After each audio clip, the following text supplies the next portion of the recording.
atmosphere never to come down. I'll stand alone, whether right or wrong. It takes me home, right where I belong. Back down, only one way out. I let you run my life, now you won't get me down. Untamed, guess I lost my mind. You turned me inside out, no one can stop me now. So turn up the light, turn up the light.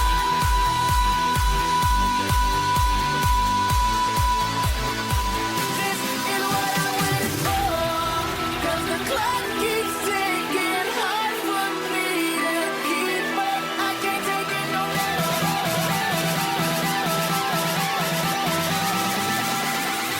This is what I waited for, 'cause the clock keeps ticking, hard for me to keep up. I can't take it no more, 'cause the time keeps turning, feels just like it speeds up. Is what I waited for.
Hey, good evening, everyone. Welcome back to the Collegiate Star League. We have a pretty boisterous night for you guys. We have two teams starting off, Army West Point versus the UMN CS Gophers. We're getting right live into the knife round, so I'm going to just throw it to Will. I know I'm pretty sure you were in the Air Force for a little bit, so maybe you could shed some light on how much free time and exactly what we can expect from people that really don't have as much leisure, free time to do leisure activities. Yeah, well, I have a soft spot for both of these teams. I'm friends with the guys from Minnesota, and I went to the United States Air Force Academy, and that's in Colorado Springs. And generally, you don't have a lot of time to do the activities that you want to do, just because you're always in formation or you have to do something military based. So with the little free time they have, they managed to go ahead and scrap a team together, and they did respectably well last season. I think they went 3-4, and we already see tons of upsets in the first and second weeks here. So maybe we might see another upset here from Army. Yeah, no, you never know, right? It's obviously UMN is favored. They're 6-1 right now in their group, and have kind of proven their worth. And I've yet to see the Army West Point play yet, so this is gonna be interesting. And I'm Gerbil Elite just gonna lead the pack right onto B site. He's gone around through Fork, unable to find the pick up. Fence Chio Chan getting 2 kills before having to reload. He's gonna fall back to Quad. John Tyler trying to follow up, but he's still alive here at Quad, just jerking around the corner. Finally gets dropped by Sync, and now down to a 3-on-2. Yeah, so it looks like the bomb hasn't been planted yet. The bomb is thinking about going back to B, but he comes back to Forklift. Now he's in a 1v3 situation. He has to get a quad kill to go ahead and clutch this round. And look at the counter tears. They're fighting 2 1v1s. So they're actually giving the duels to Sync, but Army West Point, they're going to go ahead and secure out the pistol. Chio-chan, I believe is his name. All these names are really hard to say, but Chio-chan, with getting the 2 crucial kills on Quad, is going to go ahead and secure the round for Army. Yeah, that was great play from Fens. He was even spotted early by Gerbil Elite. He was able to walk out Fork, but the USP just proving its superiority with that one-tap potential. You know, that less RNG-based And, you know, you don't really have to move around as much. You can just hold an angle and hit your shot. So, great play. Here comes the anti-eco. Spork all the way up mid. This could be a huge risk. Only able to light one of the players, but he's full blind. Gets completely dropped by Sync. So that's a huge, huge advantage now for the T's. And they're all at mid. Global Hegemony and just needs to fall back. Finds one kill. He's going to go for another kill. He's got the smokes in his favor. Gerbil tries to push through. Finally finds the spray. And Fizzy Nizzy able to clean one up. But Deck finding a P250 kill in the chaos, so already got 2 kills for this force buy, and obviously you want to win the round, but still you got your 2 consolation prizes, and hey, finds a 3rd one on Chio-chan, so now down to a 1-on-2. Yeah, but honestly, Deck, he shouldn't be able to clutch this. He only has a Bison against 2 pretty much full HP members. He's gonna go for the flank here, it looks like. But I think Sadida, he heard that in mid, yeah, so he hears the man, so he's gonna go ahead and hide in vents here. This is actually a really impressive performance from Army, considering CSGO first. They went ahead and did an A split with the highway hit. On top of that, they did the crisscross smokes in mid. And still, Army West Point, they look to be coming out ahead in both of these rounds.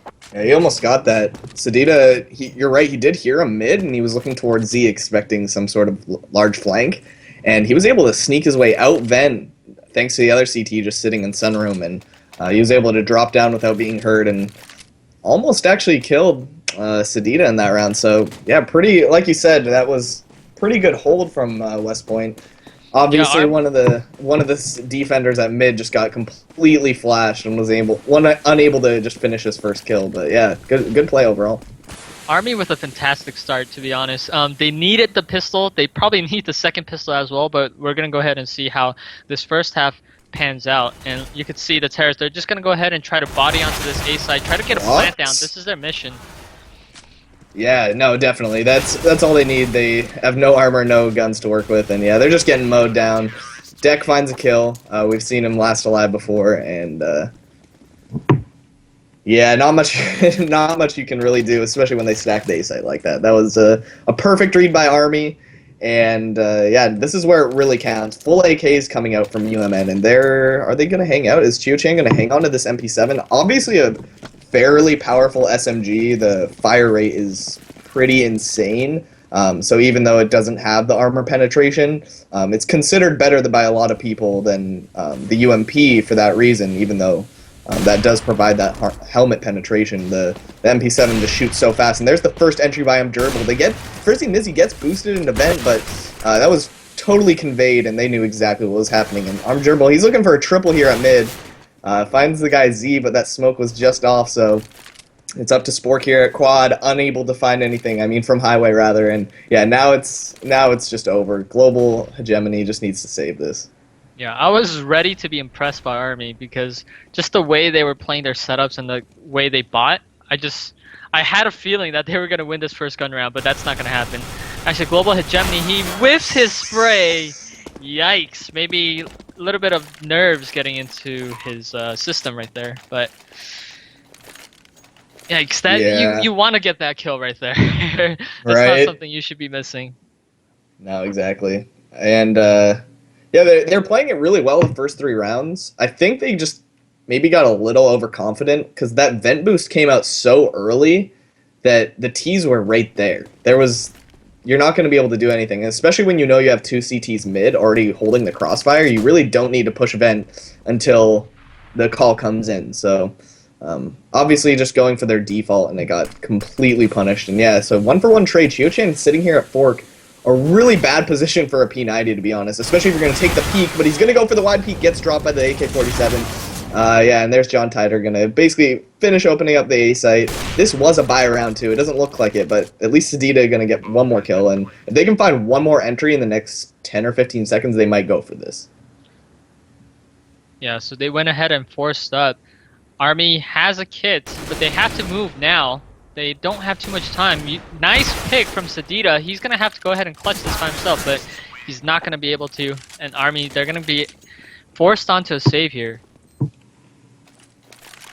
Yeah, definitely. And yeah, it's interesting because that A-site hold wasn't communicated at all. The P90 player peeked from forklift way too early, in my opinion, for playing that weapon. You really just want to wait for them to come to you and funnel them out, and then the player on quad never really peeked until his teammate died. And then at that point, if you're the last guy defending the site, you can't peek. You can't die. You have to hold that site. But yeah, this mid control by the CTs could be a great counter, but they're just getting destroyed. I don't know if they're going to anticipate one more in global. No, they have no ideas here. This is a free kill and a free AWP or rifle. He's just going to try and hold this bomb, try and get as many kills as he can. He gets the first spray, but gets flanked immediately. Good team play by UMN, and yeah, they're showing why their reputation is so high. They have proven themselves over and over again to basically beat any team in this league.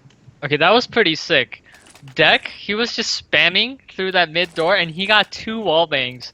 On top of that, Army, they go ahead and get a triple kill on a nearly full eco. So wow, that was pretty cool. I missed that completely. That's amazing.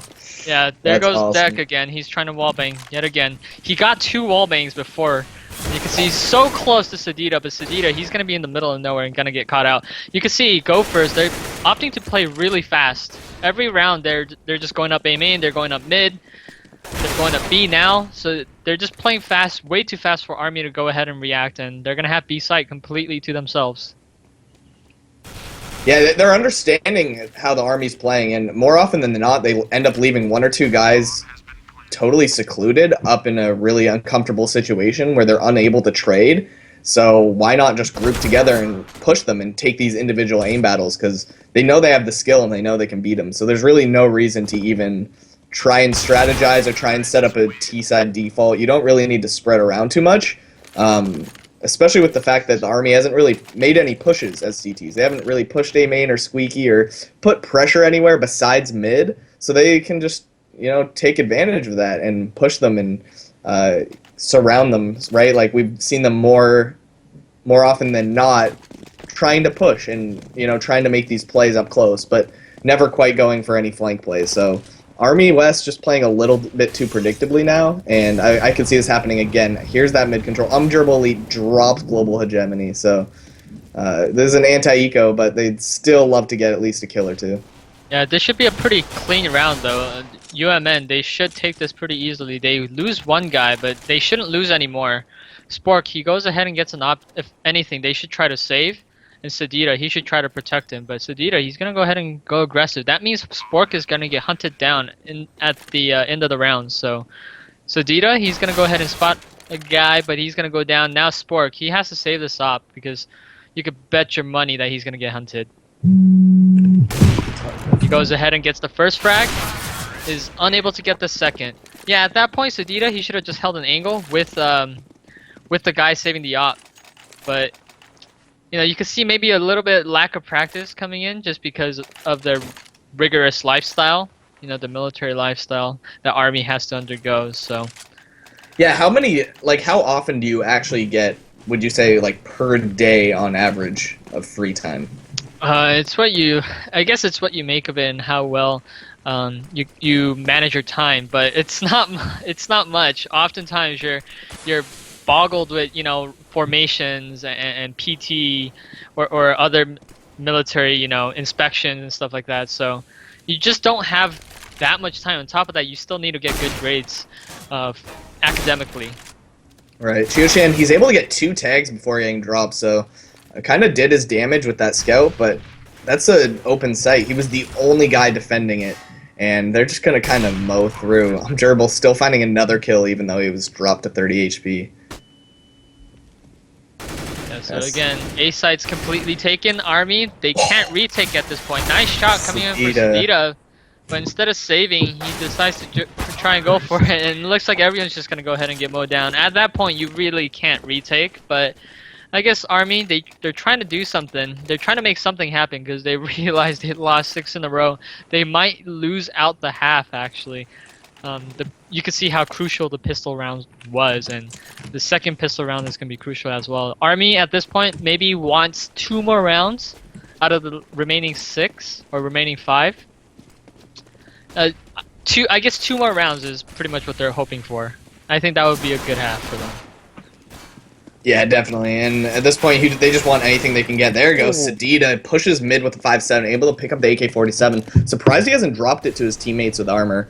But he's probably feeling pretty good right now that he can make this round come to them. And they do have bomb control as well, so this is going to be just an all-out aim fest as the T's are just getting dropped one by one. They're winning this eco. I said they needed 2 more rounds, and they're gonna do it on an eco round here. It's 5v1 now. So Sync, he's not gonna be able to clutch this. Look at that. Everyone goes ahead and gets a gun. Yeah, all 5 members able to go ahead and get a gun. So you can see the money from Army. They're banking. So huge, yeah. And even huge. 3 players had bought armor that round, so I think a lot of them were fed up. Plus, they had lost enough consecutive rounds that it was no big deal for them to buy armor. And interestingly enough, I've seen them have most of their success with these mid pushes. They tend to put at least 3 towards mid early round, and there's Deck finding his first entry. That smoke's pretty bad. Yeah, he's going to be able to find the kill right behind the angle, and this is they either destroy at mid by making some sort of push play and are able to catch UMN off guard, but more often than not, they're getting just completely bashed at mid. And I'd really like to see them just play a site and play a more default instead of trying to take that mid control so aggressively. Yeah, so at least Army is gonna go ahead and have money just because they won such a clean round last round. But oh yeah, they're rolling. Army. I want Army to at least get 5 rounds so this can be slightly competitive, because at least for CSL games, T side has been favored generally on like 50-50 maps, and even maps that are more CT sided, you see teams getting a lot of T side rounds. So I think 5 rounds would be good. A fast crisscross smoke coming in, but it looks like the rest of Minnesota, they're gonna go ahead and hit up that A site here. So it's gonna be an A split, and wherever they go, Army West Point has been completely destroyed by the UMN push. Chio's already stuck on site. He doesn't even know it, but he's completely stuck. That smoke's actually going to help him. He's able to go and shut the door. At least it'll dictate when they go for that squeaky push. And they're just going to molly and push site right now. He's all alone. He has to find at least a kill. Sport coming in from highway, able to find one. He's going to be the distraction enough to allow Chio to get another kill, but John Tider quickly trading someone on the flank. So this is down to a 2-on-3 hold. Chio able to find one more. If he can find another kill, unable to, a Sync comes in and drops that, puts it into a 2-on-1 retake. Sedita, we've seen him land these incredible shots before. Seems to have pretty great fundamental knowledge of the game, and he's already wary of this position from Deck. Slowly. Yeah, Sedita seems to be the best player on this team here, just based on how he's been playing, but he's not going to be able to clutch that. So 4-8, and now Army, they're going to be forced on the save. Yeah, so what's your expectations? If you see Army getting 5 rounds, can you see them winning the pistol, maybe making it some sort of 16-12 scoreline? Is that where you kind of see it going? competitive. Yeah, exactly. If Army gets 5 rounds and they win the pistol, I think they could get double digits. Because honestly, Minnesota is heavily favored just because of the records. On top of that, you got the practice schedule and things like that. But you can see Minnesota, they already have B. They just ran straight into B. They knew that Army likes to play that heavy mid, especially during the anti-ecos. So at this point, Army, they shouldn't go for this, but it looks like they are. Sedita, he's gonna go ahead and win out that duel. It's a 4v4 now. They should just hold for exits and try to get a gun, but they still want to go for the retake. And Spork, he has no health. He's still going for it. I don't think they've reviewed the concept of saving and going for exit frags yet, so that's gonna hurt them a little bit. Definitely seeing a lot of puggy type play, right? It's kind of all for one. That's what you'd expect in a matchmaking game, right? Someone saves their AK and it's totally winnable in matchmaking, right? You can definitely win a 1-on-3 with 20 HP, but they're playing a different caliber of players right now that that's just not going to cut it. And it could be a mix of that and going on tilt, but here's a double mid setup and a just very late A. Hegemony gets caught off guard, and this squeaky player is already so close that if he pulls out another nade, he could just get completely caught off guard. So he needs to not peek from quad here. When you know there's this much pressure being put on the A site, you can't peek. You have to just wait for them to come to you at quad. And He's going for these strafes. He's going to get punished completely. Gerbil just running in and having a field day with these guys, finding his third kill around, and yeah, this is just lights in my opinion. I could see it being competitive, but yeah, UMN just showing their superiority. They're one of the favorites, at least in my opinion. They've proven their how good their team is in general. Actually, I don't know. I haven't seen Blubbernucket. Is he a stand-in as far as you're concerned? No, I believe he's a core part of their team. I Okay. think he's their in-game leader. Okay. Could be Fair wrong enough. on Fair that. enough. No, yeah, I've only watched them play once. I think we commentated their game a couple weeks ago, so Right. I'm becoming more familiar with the members of the team. But yeah, here's a push into A main, gets punished. They're just ready all around the map. Gerbil is just playing A so perfectly, but Sedita and Frizzy actually able to find a kill at mid. This is what they've been known to do, but Gerbil just comes in on the flank, pushes all the way through A main, and catches him off guard, and that's just confidence in a nutshell. We're seeing UMN just play so unafraid. They have no fear in dying or losing a round. They know they can win. They in their head they're the better team, so they're just running, literally just running all over them. And yeah, they're respecting smokes every now and then, but even then, more often than not, I've seen UMN just push the smokes, pop flash through, molly the sites, and just take it with brute force. So this is a hugely important round for the Army, and we'll see how their terrorist side goes. I don't know if they've practiced many terrorist regiments over at West Point, but you'd imagine their CT side would have been pretty strong. But there's the first kill from Sync, able to drop Spork, and this A execute is just getting destroyed, much like That's it. yeah, Chio-chan playing this fence side. We're seeing Sync do the exact same thing to them. So they're getting a little taste of their own medicine. At least Frizzy able to find a Tech 9 kill, and Sync just doesn't care. He doesn't know there's two left here in Squeaky, but he was almost just willing to push that and take the engagement.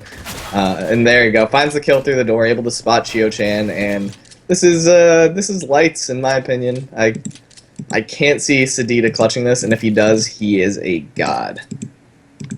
Yeah, I just wanted to make a point about that first half. Army West Point, they were playing like they just wanted to get rid of, they just wanted this match to be over with. And they were just literally pushing everything, and you could see, even now, Armies, they're playing with a sense of urgency here. And Sedita, he goes ahead and gets that first frag, but surely he's not going to be able to.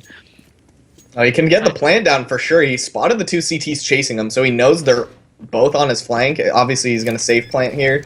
And this is entirely doable. Sync only on 40 HP, and he's got a Glock. This is one of the most accurate guns while moving, and unable to find deck. Perfect angle played by him. They played that retake pretty on point. Obviously, maybe got a little overconfident trying to push when they knew where he was, but regardless, they win the round. And like you said, you described it perfectly. They are just...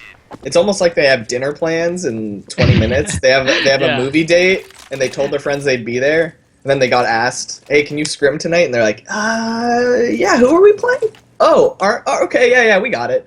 And no, I don't think they disrespect Army West Point that much. But as we said, as we kind of preface this game, it's pretty clear that Army West Point doesn't have nearly as much time to practice. Not to say being a college student gives you any more in that respect, but there's just the rules are a lot more in place that you're to the point you're just not allowed to. You're just physically not allowed to stay up till 3 in the morning playing Counter-Strike and working on your chops. But yeah, this is another anti-eco just going to the way of UMN. 13-4 in favor of them. We're into the round 18 of this scrim game. So thank you to anyone who just tuned in. My name's Joey. I'm here commentating with What's Wrong. He plays for UCLA Blue, so he's way more knowledgeable than me. Of course.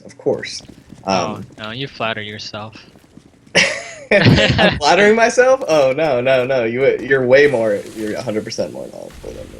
But, doesn't matter, I'm like a pub champ, which means I'm obviously the best at Counter-Strike, so... Yeah. Anyway, we're pretty much, we're running into the end of this game. Tech 9s and UMP coming out of West Point, and they're just getting dominated in every aim battle they try and take, and I don't know how you commentate 4 kills in 1 second. Yeah, it's those dinner plans. They're like, hey guys, we gotta go, man. Let's just freaking go and die. there's like there's still over a minute left in the round. Everyone's dead. You know, they're just going out. They're just like, yo, we gotta go. We got formation like right now. Exactly. Exactly. Yeah, You it's know, definitely. it just makes me think like, what if this was like a real life thing? You know, Army West Point, they're probably thinking, you know, if this was like with real guns and a real drill and like a real 5v5, we'd own you. But they're just like, in a virtual world, we'll give you this free point. Yeah, exactly. And Spork with the revolver, just want to point it out. Very seldomly see it. Even interestingly enough, I haven't seen the pros using it, and I have just a suspicion that they don't, because the R8 was so overpowered when it first came out, no one even wants to play with it. But I think we're going to actually see some interesting stuff with the R8 at the major, even if it doesn't get touched. You know, the major's in, what, 4 or 5 months? No, not that long. Sorry, it was 4 or 5 months from the previous one. So I think it's coming up sometime in April, May, the MLG Columbus major.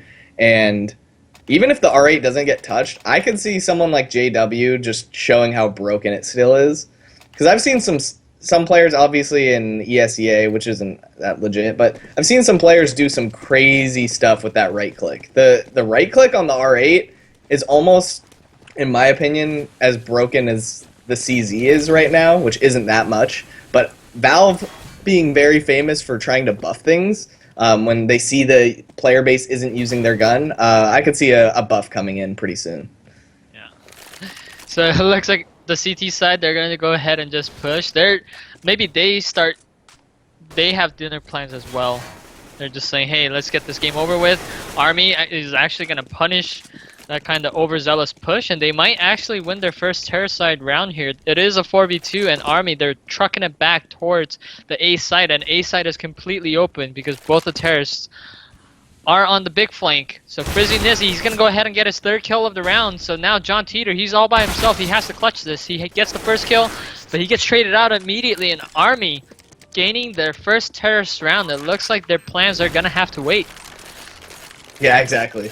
And, yeah, I want to say they just got a little too aggressive, which is obvious. UMN just kind of made some pushes. They just wanted to, you know, take those aim battles right away. Didn't want to wait. So I could see that instant adjustment coming out, and maybe they'll just respect them this round, or not. Right? They could do whatever they want and make this a really close game. But if they do lose, in my opinion, it's because they threw. There's entirely no way. There's no way Army is going to outplay them in these circumstances, but hey, you can't be 100% certain in Counter-Strike. Anytime a commentator is 100% certain, they get proven wrong. So, Sadida at least finding a kill. There's still one more player at mid here hiding in sandbags, so even if he tries to make any push at mid, he's going to get shut down pretty quickly. But Chio-chan at least finding that kill at Squeaky. I always actually find it interesting what positions people tend to play on their T and CT sides, because they tend to reflect their own, how they play on their defense, the way they play on offense. So Chio-chan tends to play the fence area on quad, and now he's here playing fence, and yeah, he's going to get flanked, but actually able to find that spray, so down to a 1v1 sync, last man on site, catches him right through that tiny opening in the door, and that's going to be 16-5 to the UMN CS Gophers. And, yeah, I guess they could go for some dinner right about now, yeah? Yeah, looks like Minnesota, they're going to go up 2-0 for the second half of the season, and Army West Point are going to go down 0-2 for their season. So Minnesota off to a great start. We got to cast them both weeks, and unfortunately this week, you know, we didn't really get to see how skilled they were. It looks like it was just like an all-aim, no-brain kind of ordeal. But Yeah. a fun match nonetheless. No, yeah, definitely entertaining. There were some pretty sick plays. Even I think we even got to see the skill coming out from, I'd say Sadida, Frizzy, and Chio-chan all played pretty on point individually. The problem was there was no team at all. And it doesn't matter how good you are. If you're playing against a team and you're freaking Olafmeister, you're going to still get destroyed. If they're a semi-decent team, you're gonna lose. You can't just pug your way to a victory. Obviously, when I say semi-decent, that doesn't include your 5 friends you play SIVA with. That's not decent. You're gonna get owned by Olaf Meister. But at this kind of level, yeah, there's nothing you can do with individual skill. So hopefully they get more free time. Maybe they'll just leave the army and then they'll become the best college team ever. But then I guess they couldn't join a team, so it's kind of a catch-22. Like, you got to stay in the army if you want to be part of the team, but if you leave, then you'll have free. Anyway, go read Catch-22 if you haven't. It's a great book. But we'll be back with our next game. Wow, that was quick, guys. We're on time tonight. We're finishing the game early tonight. Are we changing trends for Counter-Strike? Is this like the first time in Counter-Strike history that we had a game start? I honestly believe. I think we are paving the way for how Counter-Strike should be run in the future. Because I've never seen a pro game start within 5 minutes of the actual scheduled starting time. So anyway, guys, hoping we're going to lead on that with that momentum. We have our next game scheduled for 8 o'clock. For all we know, it's going to come 10 minutes early because we're on track right now. So that game is actually going to be between... I had it up. It's going to be UC Santa Cruz versus Illinois Urbana-Champaign, if I'm pronouncing that right. Sorry for all the fans in chat that are going to roast me. But we'll be back very soon, quote-unquote.